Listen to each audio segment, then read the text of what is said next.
My name is Jared Robinson. It's January 27th, 2022, and this is GatorBites.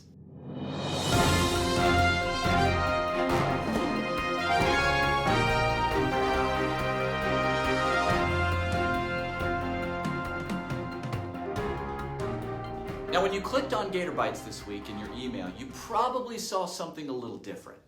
You probably saw the world with a huge crack in it, rather than just our usual Campus View logo. That wasn't a mistake. I didn't mess up GatorBites this week. I wanted to get your attention. You know, we live in a world with a lot of amazing and beautiful things. A world that offers a lot of wonderful challenges and exciting adventures and experiences. But this world is cracked. Really, really cracked. Now, it wasn't always like this, but this first crack happened long ago in the Garden of Eden. We don't have time to read it, but if you'd like, you can read Genesis chapters 1 through 3 in your Bibles.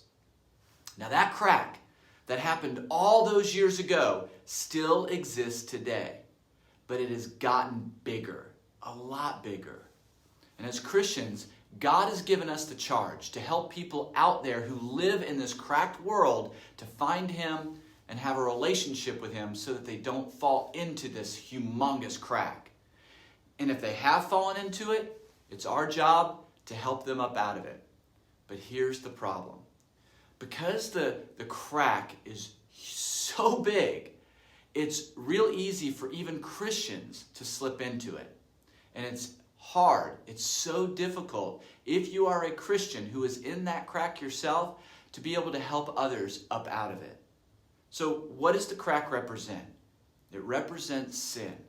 It represents worldliness, such as pride and lust and greed, divisiveness, gossip. It represents slander and deceit, idolatry, and many other sins. It also represents fear and faithlessness. So we are in the craziest of times, or so it seems. And I suspect that every generation has its crazy. But there are so many things that are going on in our world today that seem to be coming together to produce in our society the perfect storm. We're being challenged by a political climate that is extremely volatile.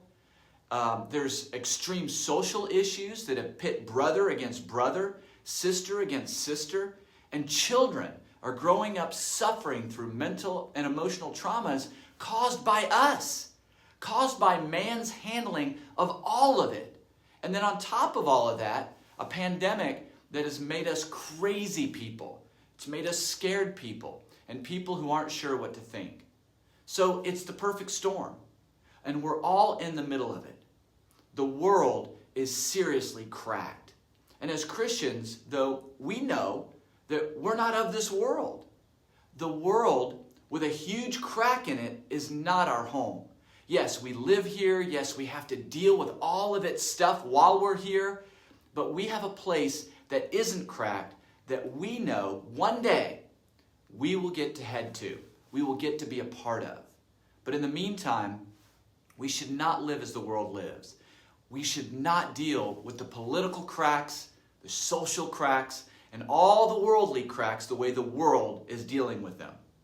We entered God's kingdom here on this cracked earth, yes, crooked earth, but cracked earth, when we were converted to Jesus. And His kingdom isn't cracked, not like the world. God's kingdom people see things differently. And although what's important to the world may also be important to us as well, we confront it differently, or at least we should. So my challenge to us as we have this navigation that we have to go through in this crazy, cracked world is that we do it with love, we do it with humility, encouragement, hope, and unrelenting faith. If we're to avoid the cracks in this world, we're going to need to walk differently than the rest of the world. So let's keep that in mind as we do our best to follow Jesus. Okay, this Sunday we'll be worshiping at 10 a.m. Next Wednesday, we will be together for Wednesday Night Lights at 7 p.m. as we kick off Diversity Month. And then also, we'll be kicking off Black History Month on February 6th as Randy Scott will be preaching the second part of his lesson on empathy. Empathy Part 1 was amazing, and so I can't wait to hear what Randy has to share with us in Part 2. On February 2nd, we will be starting back up our CMTP classes, and that's our Campus View Ministry Training Program. And all are invited to attend. However, there are rules that you will have to abide by if you are interested in joining the class. But before I get into those rules, let me explain real quick what CMTP really is. If you are interested in learning more about the Bible and about leadership practicals in the church, then yes, this class is for you. CMTP will meet Wednesdays for 8 weeks from 5:15 p.m. to 6:50 p.m. in the Northeast Pod before midweek services. There will be 2 parts to the class. First, Leadership and Ministry Practicals, which will go from 5:15 to 6:05 p.m., and that will be taught by myself, Josh Lund, and our wives. And then Randy Summers will be teaching the second part of the class on Exodus. And this is a great book. This will be great Bible study. If you are a student, you have to have at least a 2.5 GPA to attend the class. You don't have to be a student to attend the class, but if you are, you have to have a 2.5 GPA. Either way, you have to commit to the class. This is not a come as you feel like it class. CMTP is very strict. Classes begin at 5:15 p.m., which means if you are not in the classroom by 5:15, you will be locked out. No entry after 5:15 p.m. unless you get permission ahead of time, and that reason will need to be a valid reason. We will not be live streaming or Zooming or recording these classes. However, if you do start the class and then get COVID, we will allow you to Zoom in to stay up with the class. There will be reading assignments and even homework. As a matter of fact, if you're planning to attend the class next Wednesday, Randy Summers wants you to begin reading Exodus chapters 1 through 10 and have that done before class starts next Wednesday. I'm very excited about starting up CMTP. This is going to be an exciting opportunity for all of us. I'm excited about the team. And again, if you are interested in attending, if you could, please email me at jared@campusviewchurch.com, and that will give us an idea of how many to expect as we get the class started. On March 13th, the women will be having an all-women's worship service right here at Campus View. We did this about 2 years ago, just before the pandemic hit, and it was awesome. The dads will be keeping the kids at home with them or gathering together with other brothers in small groups to fellowship and commune together that morning in their homes.